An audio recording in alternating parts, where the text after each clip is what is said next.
The imprisoned leader of the Kurdish rebel group, the PKK, has called for it to convene a new Congress and bring an end to its decade-long armed struggle against Turkey. In a statement read out by a group of pro-Kurdish members of the Turkish parliament, Abdulah Ocalan said the nearly 40-year struggle of his movement had become unsustainable. It was read to tens of thousands of supporters in the southeastern city of Diyarbakir, who are gathered to mark Newrouz, their traditional new year. With me is Jiyar Gol, the Istanbul correspondent from the BBC's Persian service. Jiyar, thank you for joining us. Talk us through the significance of what we've heard today.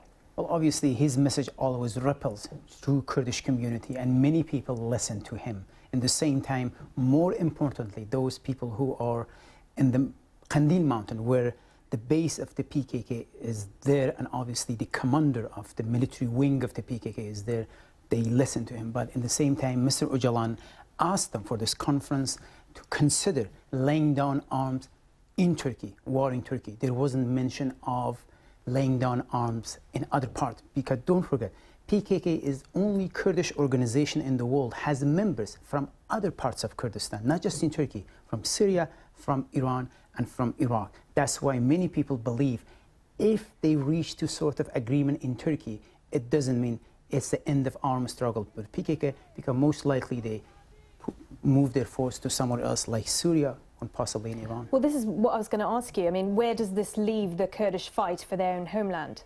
Obviously, if you ask any Kurdish people in the region, they believe they should be one. But at this moment, many of Kurds, they believe they should be struggling within the frame of the existing countries. In Syria, they have the same policy. In Iraqi Kurdistan, the same.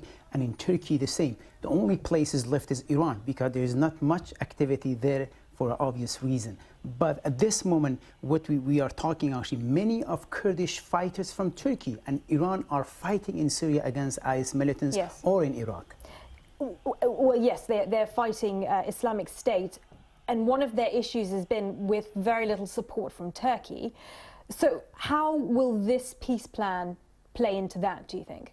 Obviously, PKK could reorganize, could redirect and their energy in a democratic channel to obtain and to gain more democratic right in the Kurdish area in Turkey. And I think definitely this is boost and again legitimize PKK as the only organization in Turkey who is fighting or struggling for the Kurdish issue. And at the same time, if this peace process is successful, most likely gives the credit to PKK that they are successful, and even they may be able to gain more support from other parts of Kurdish region in the Middle East. Okay, Jiyar, we're going to have to leave it there, but really interesting to hear your perspective on that. Jiyar Gol from the BBC's